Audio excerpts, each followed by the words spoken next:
a lot of people don't understand, and I used to be, like, pro-choice, but I am definitely this on this day pro-life, and I don't believe that abortion is right, but I understand because I've been there.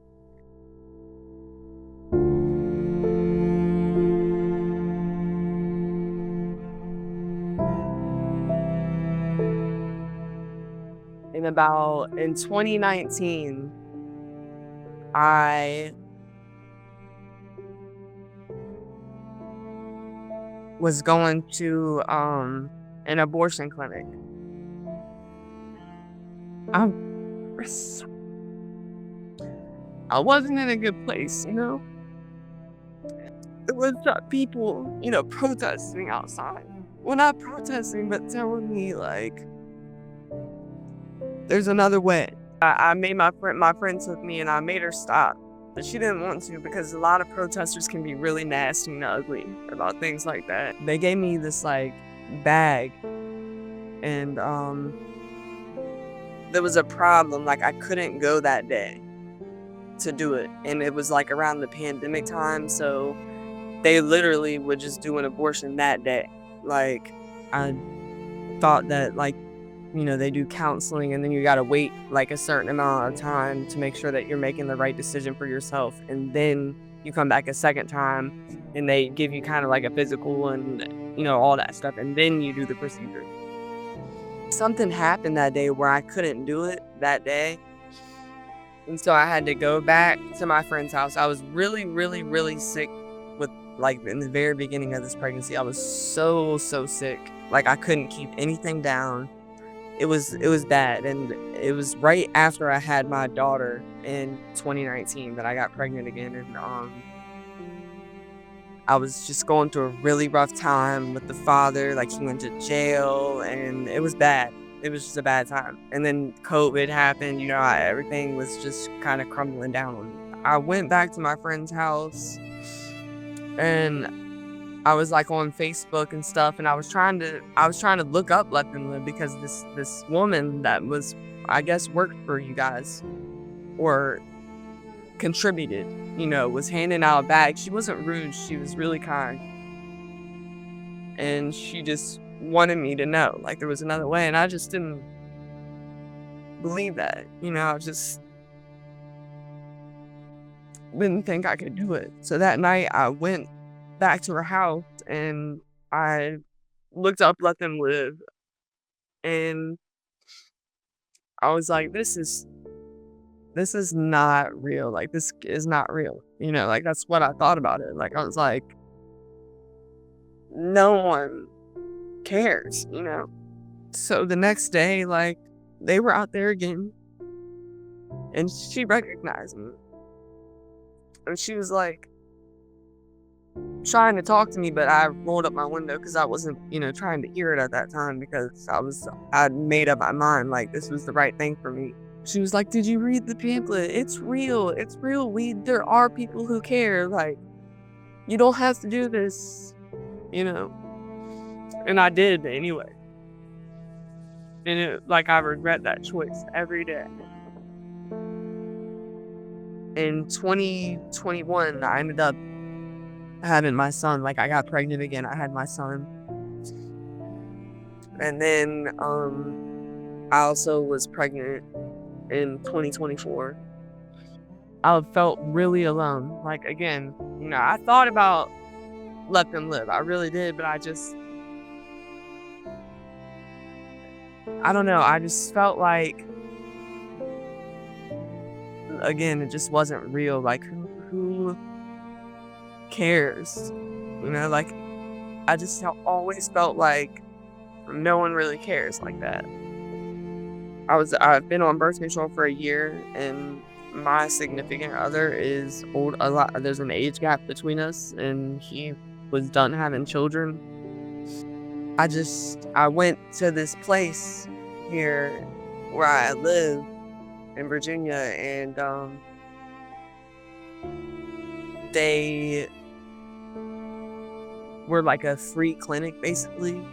Like, I thought they were, like, a doc I actually thought that, like, they did both, like, and they did everything, like, adoption, abortion, and, like, just if you, needed counseling or what you were gonna do or whatever, or resources, things like that.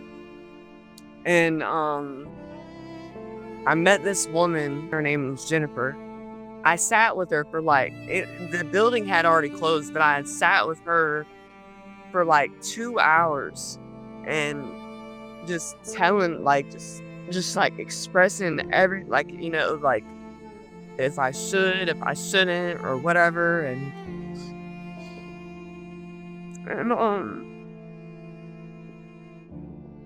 'cause I felt like I was alone, and everybody hated the decision I was making, cause this would be my 5th child. I felt like I was the only person fighting for her, because everybody else was so, like, "You can't you can't handle it. It's too much. You've already got too many kids, like, how are you gonna take care of her? How are you gonna work? And how are you gonna do this? And how are you gonna do that?" I just felt alone, and I went in there, and she was like, "Danielle, you seem like the type of person that likes to keep the peace. Like, you seem like you'll just take the blame because, you don't want the conflict. And, you don't it's not just your fault, you know? Like, you're not the only person to blame." She was like, "Do you know that women," like, not trying to scare me, but just, like, really giving me information about it. And she was like, "Do you know that women have abortions at young ages, or not really understanding the consequences of it, or being talked into it, or whatever the case is, or wherever they do it. And then, like, years later, they had a lot of trauma, and they have to do a lot of therapy, and, like, they can't it's hard to live with themselves and stuff like that. And I had already experienced that, so I know what it feels like. I didn't wanna have to go through that again, but I also didn't know, like, what I was gonna do, because I know that, like, with the last times I'd been pregnant, like, how sick I would get, and I just couldn't keep anything down. I couldn't get out of bed, and, like, I had complications, and, it would have been my 5th cesarean, and all of everything, and it was a lot.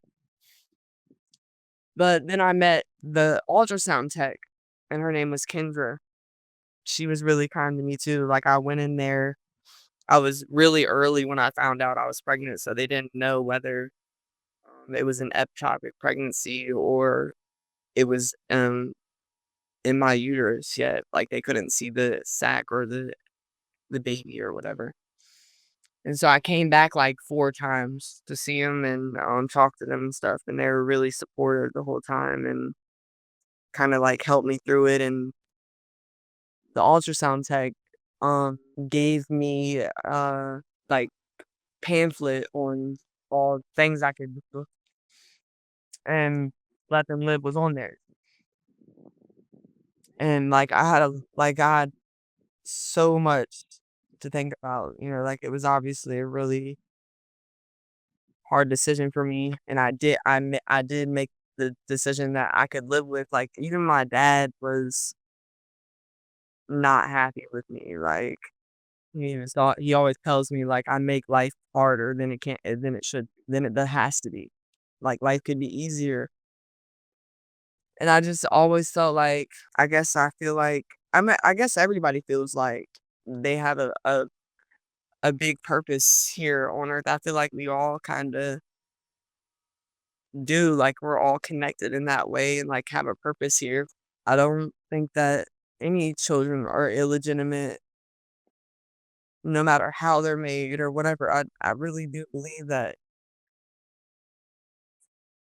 God will bless you, if you do the right thing, even when it's hard. And, so I called Let Them Live, and I talked to my counselor, and I still didn't believe it. I still didn't believe that Let Them Live was even a real thing, even when I talked to her. Like, I'm telling her my story, and I'm telling her everything, and And she literally talked to me for like 3 hours, you know?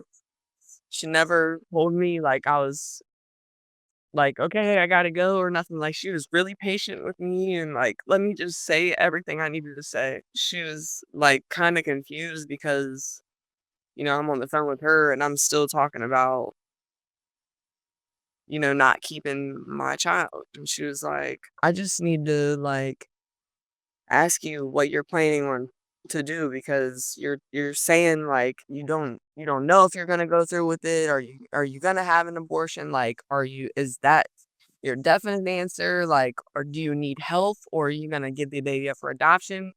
What can I help you do? Like, why do you need what can I help you with?" And I did. I had a scheduled abortion. She basically um told me, how she could help me and the things that Let Them Live was willing to do for me and Sophia and my family. And even my other kids because at that time, like, Christmas was right around the corner, and you know, I was out at work, things were just kind of crazy at that time. For real, they helped me, pay for my doctor, which was a lot of money, and I couldn't afford it, and I was in the hole, like, $800 already. They helped me with my rent before 3 months before and 3 months after. They supplied, like, diapers and, like, I didn't have to buy diapers or wipes for, like, at least 2 months, and they sent me a crib and a toddler bed thing to go in the crib. I haven't put it up yet because I just haven't had the room for it yet, but I am gonna use it. They sent me that crib, but I actually wanted a bassinet with, like, a zipper thing over it so nothing could crawl on her or anything because 'cause I'm paranoid. So nothing could crawl on her while I was sleeping, while she was sleeping. They were like, "Yeah, no problem. We'll send it to you, you know, you can just have it." And I was like, people just people normally aren't like that, and I'm not really the kind of person that really asks for help a whole lot. Like, I got sober, like, I was very independent, always had a job, I always had my own place, like, had 2 cars and, like, just really taking care of business and just working and taking care of the kids and doing what I needed to do. I had to ask, I'm just feel like it was just given to me, and I really couldn't have did it without you guys, like, I really couldn't. I probably wouldn't have had Sophia. I definitely, like, I did think about adoption because people do try to have children and they're not blessed with the ability to. And I know that's, like, a really hard thing. So I did consider that, like, I really considered that before. Because even when, like, they were telling me, like, all these things, like, no, I'm gonna help you pay your rent, and I'm gonna give you this gift card for Christmas. You can spend it on whatever you want. You just gotta send me the receipt. Like, I'm gonna give you this gift card before you have the baby, and I'm gonna give you 2 more gift cards after you have the baby. I got just Mother's Day gifts, like, just little.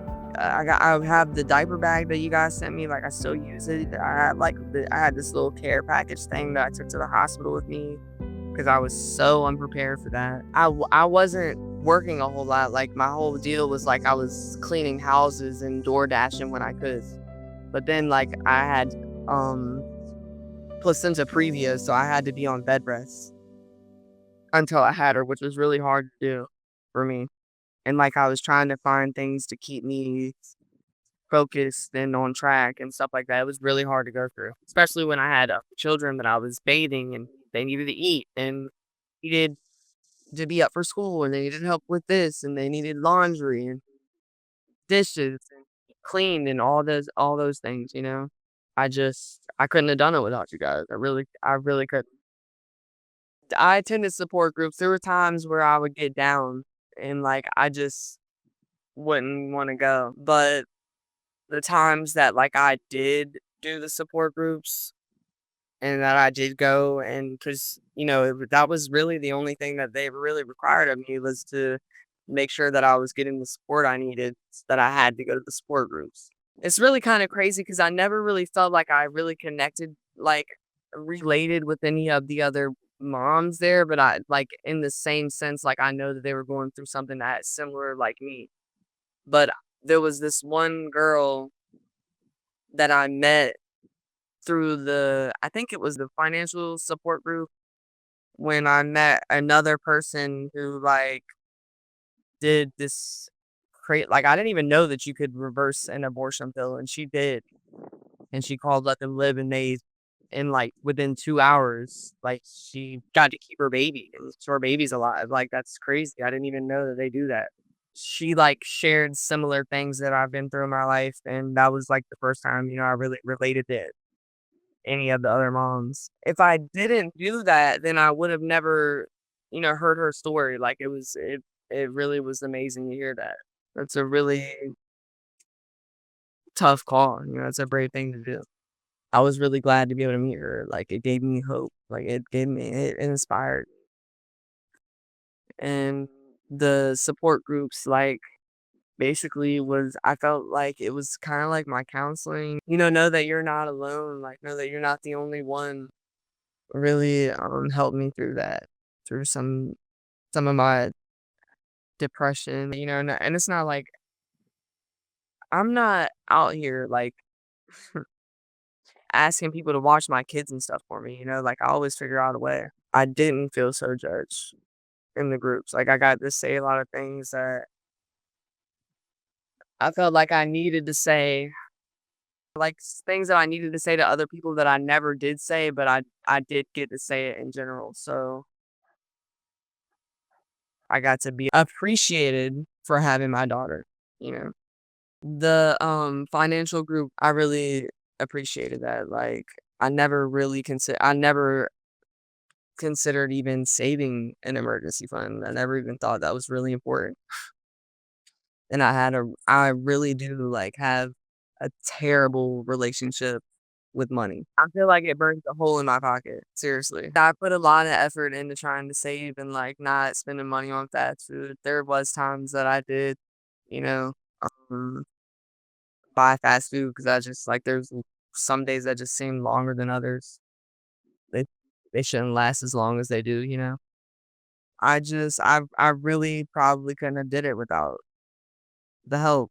Like, when I met my, sponsor, Kelly, she's a really great woman. She donates every month, and I wanna be more like that, It makes me wanna be a donor. It makes me wanna give back more, like so, like, they sent me all these gifts that just showed up at the door. It was so crazy. Like, I came home one night and there were like just tons of boxes at the front door. And I was like, dang, that must be from, Let Them Live. And it was sitting outside literally all day. It could have got stolen, which would have really sucked. But I waited to open everything, so I could open it with Kelly and someone else from Let Them Live. At the time, I didn't even know Kelly's name. Like, I just knew that she was my sponsor. And so that was like, I think I met her one time before, like, we just talked with someone else from Let Them Live on the phone with me. And I wasn't allowed to, like, tell her where I lived, things like that. And she wasn't, vice versa, But, then I did the baby shower with her, 'cause she had expressed to me, like, she wanted to have more children. She wanted to help people like me, people in my position. That's why she donates. And so I did the virtual baby shower with her, which I was really nervous to do because I'm socially awkward. So I was, like, really nervous to meet Kelly because I'm like, I don't even know what this lady thinks of me, but she was really not judging me and, like, really just wanted to really be a part of it, I guess. And I did the virtual baby shower with her, and She didn't make me, like, open up everything, like, I did open up, like, the clothes and, like, some of the things like that, but, she didn't make me, like I didn't have to, like, open up the bigger things because I was really pregnant at that time, like, I was really close to having Sophia at the time. Then, like, I think it was a little bit after I had her that, like, we were able to exchange numbers and we still talk. And, she has an iPhone, so and I don't. I have an Android, so there was, like, a complication. She wanted to FaceTime, but she sends me pictures, and I send her pictures back, and we talk, and, like, I just try not to, like, bother her, I don't wanna bother her, but she does. She talks, and she wants to FaceTime me, see Sophia, kinda, know what she donated to, you know, the cause. There's this song that I love, it's by Lauryn Hill, it's called Zion, and it was about her life, and, like, how people told her to, like, "What are you doing? Like, you're gonna lose your career." She was, like, basically saying she sat down to pray, and an angel came to her and told her to keep the baby, and, like, it's just I don't know, I feel like everything happens for a reason and a purpose, and I just it's so crazy how life works. It really is. Like like when I was in the financial group, I was not even looking for I was like, "How am I gonna make $500?" Thinking to myself, like, "Yeah, right, you're kidding yourself." I really didn't even look for a job. I didn't look, and I would pray about it every night. Like, "God, please send me something like a cleaning job, like, even if it's just $75, even if it's biweekly, even if it's anything, just send it to me. Whatever it is, I'll do it. I'll take it." And, I hadn't posted about jobs on Facebook or anything like that in like over a year, you know? And this lady reached out to me and was like, "I wanted to know if you would come help me." Like, this older woman, she reached out to me, like, I didn't reach out to anybody. The only thing I had to do was try to help find a babysitter for my kids. And I did. And she gave me more clients. Like, I have 3 more people that have contact. Like, her neighbor came out and asked me to clean her house. Then she went to lunch with her friends and told them about me, and then they contacted me. I got to have a relationship with this woman that I'm helping. I'm not saying she don't have support, but, like, I told her, like, "Don't just sit over here by yourself. Like, I don't want to be just the person that cleans your house. I want to care about you too. Just if you're something, let me know. Like, it's not about just the money." I just feel like I'm always giving, like, I'm giving myself so much to people. Like, I spread myself so thin. Like, I do have 5 kids, and I have family that needs me and friends that call me, and they just don't reciprocate that.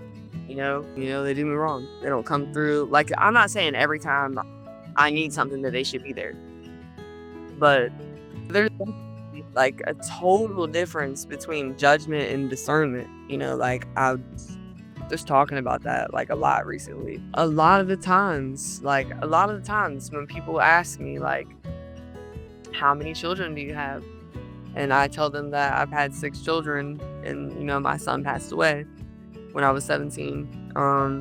They're like they give me this, like pity, or, like, "You're crazy," or, "I don't know how you even do that." Like, like, because they're my children, because I love them. Like, my son, he'll be like, he just said it to me last night out of nowhere. He was like, "You're such a good mom." Those are the moments. That's the moments that life happens. The ones that are not planned. That's what I would say. The ones that are not planned. Like, you can make all the plans and think you have it all together, and, like, buy all your stuff for the baby and have this great house, and she can have or he could have her own room, and your kids have a college fund, and all these things, and your house could burn down, your banks could be corrupt, like, anything can happen, like, you can never, ever be prepared for a baby, ever. Like, it comes in a time I feel like it's needed, like, I feel like Sophia was needed for my life. Stuff happen, things happen, like, you're always gonna need that support, you're always gonna need someone to lean on, a team, because that's when real life happens, like, all my down days, all my days I felt like it was me against the world, everything just, led to this moment, like, with her, which is everything to me. She's really good baby, like, she smiles all the time, like, she said mama last night. I just knew that Sophia should be here, like, I knew she was gonna be so great, and she is. She smiles all the time, like, she never cries, she's such a good baby. I got very, very lucky with her, and I was super scared to have another cesarean too, like, I've had really bad experiences with that, and I was really afraid of that again, and it went them doctors were incredible, like, the whole experience was just I got to breastfeed like I wanted to, like, I never was able to do that before. She was born on February 12th, and, it was Valentine's Day on the 14th, and that was when I was finally, like they had me walk around a little tiny bit the night after I had her, and then the next day would have been the 13th, and then the 14th, I went down to the cafeteria, and it was so awesome, like, the food there was incredible, like, if I could eat there every night, I would, like, they really put effort and love into that hospital, they really did, and they were singing karaoke, they were singing one of my favorite songs, Unchained Melody by the Righteous Brothers, and they weren't just, like, people down there, like, that didn't sound good, like, these people could sing, like, people that were just in the hospital, they could really, really sing, and it was really awesome. But with Sophia, the doctor gave me a lot of options, like, I was getting my tubes removed or tied, whichever happened because they said I had a lot of scar tissue. But, I was under for, like, 2.5 hours. I lost a lot of blood, but, um, Sophia was born. She was so beautiful, like, and they were so gentle. It felt like it was a totally different experience. Like, I was really scared because, again, this was, like, really the first time my mom wasn't even at the hospital at all. And I was also worried that Sophia was gonna withdraw, but she didn't. And I got to breastfeed her, and I was really, like, so happy about that. Like, I got that experience, and I really got everything I wanted out of the pregnancy. No one talked me out of breastfeeding. No one gave me medication that got me, like, where I wasn't focused or, like, but I could tolerate, what they were doing, and, they just listened to me, and they were really awesome. Sophia is like it means wise one, and Blake, I think, means like it's like basically neutral. Like it's like that's literally what it just means, neutral. I wanted it to be bliss because I thought like I could just feel it that she was gonna be so great. Like she was gonna be so happy, and she was gonna bring so much joy in to our family, and she did, like, everywhere I take her, she's all smiles, like, the only time she cries is when she's hungry, and she likes to eat, but she's never cried, like, she's always smiling, and, like, she loves her dad so much. She loves her brothers and sisters, like, everybody just really pitched in and, like, even on my down days, like my older daughters, they look out for me. And, we just look out for each other. My dad lives in another state, so that's his grandchild, and I think that over everything, of course, he loves her. I don't see him, like,